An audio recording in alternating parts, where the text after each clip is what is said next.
diverse and inclusive content makes money.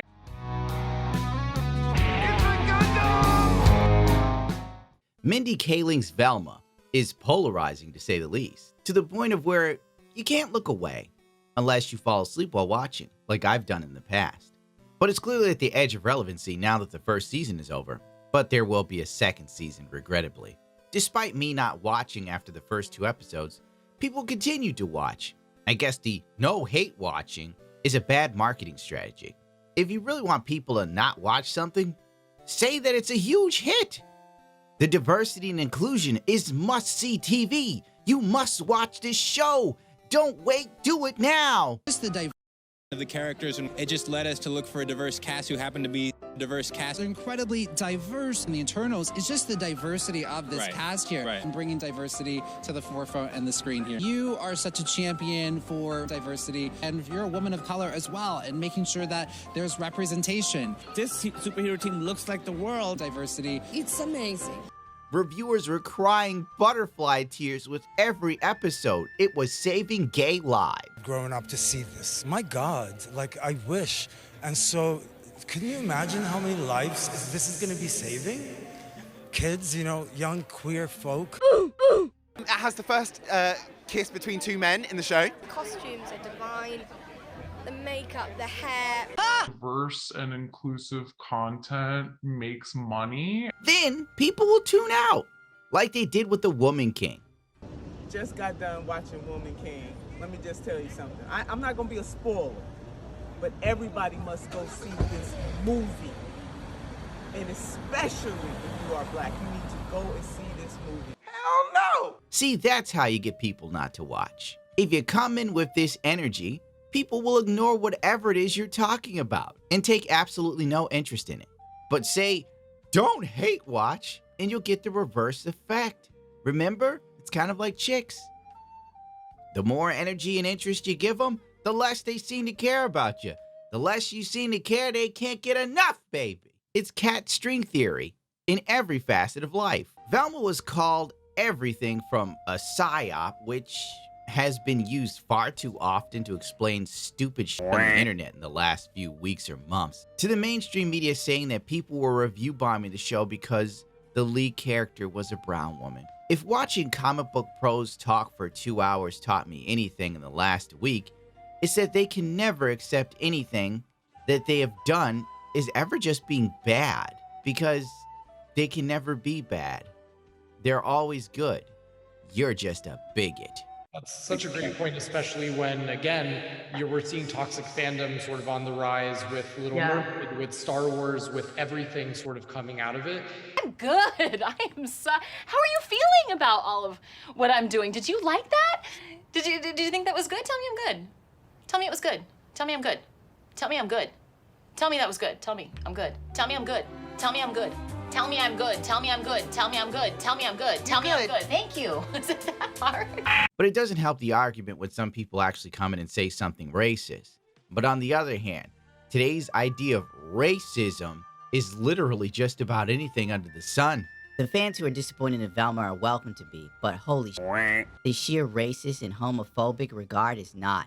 Also, I don't care what your opinion of it is. If you compare Velma's looks to Scooby, I hope all your favorite shows grow to be as rancid as you are. Do better. Reading something before responding is another thing fans can do better at.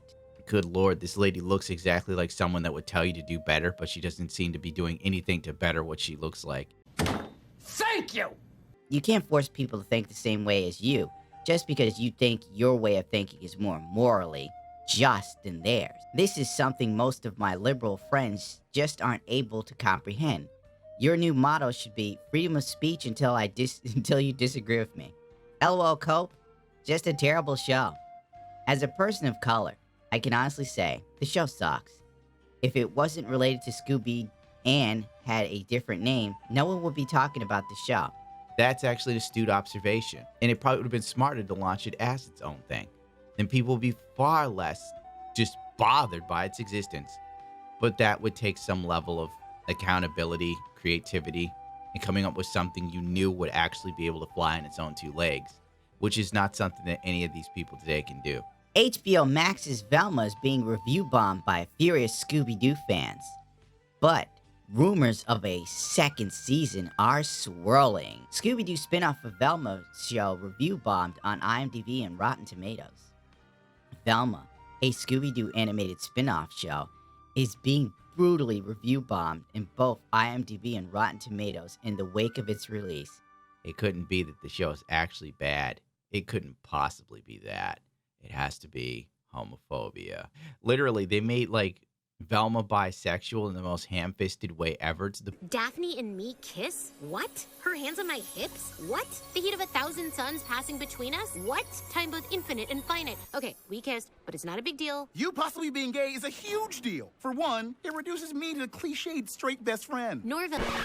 Friends, Velma. We both just need to be friends, and our relationship is complicated enough as it is. Is it though? Maybe we should hug again to see. Nations had gotten so bad, I couldn't even look at my murder board without having one. Sure, Daphne could have helped me find my mom. But when I was with her, the only mystery I wanted to solve was the case of the missing inhibitions. Heh. So blatantly put in there in a way where it's completely unorganic or funny, and you're just kind of like, who thought this was a good idea? Line that Velma crossed.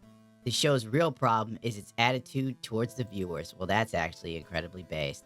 Fred isn't connected to your mom's disappearance. Good news, right? No, it's terrible news. It means my big clue is a dead end, and Fred is probably innocent. Yeah, but isn't it a little comforting to see a rich white guy get wrongly convicted for once? I'm too distracted to enjoy it. Huh? Wait, so you're saying I get to actually release these girls from the shackles of the male gaze? Exactly.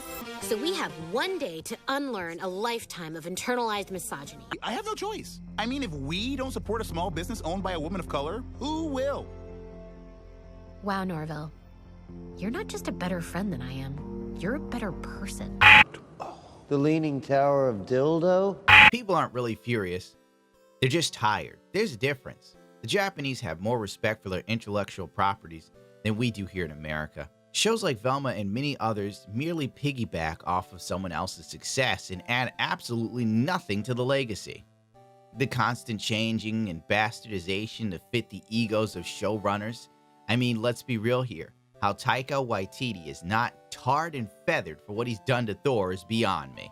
The god of thunder, now the god of blunder. Velma has been such a massive social divider that even progs on Twitter want to distance themselves from the show and even tried canceling Mindy Kaling again.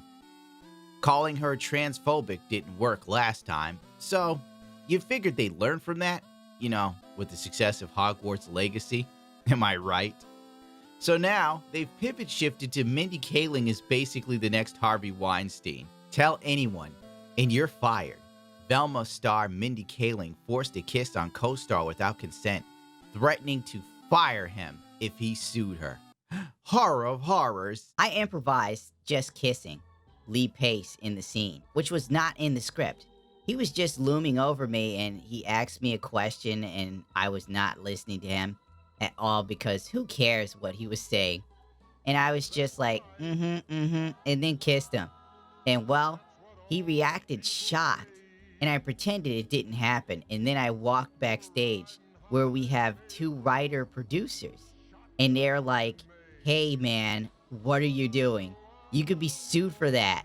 And I got very scared. And I said, tell anyone and you're fired. I think he might have been like, did it happen or did it not? So I just didn't need our side to confirm it or anything. These claims were brought under widespread hate and backlash, especially since it set a dangerous precedent in the time as volatile as today surrounding the industry and its people in power. This would have probably picked up more traction if Mindy Kaling was a dude, to be honest, because let's face it, men are bad. Also, the fact that this wasn't an issue until Velma came out speaks volumes about how social media really is. Whatever you do is fine until we think you're politically immoral. Then, whatever you've done in the past is problematic. My God. America is so great. People go on crusades not because of true injustice, like the French Revolution, but because they have a political vendetta. The mafia had more morals and scruples than the people in power today.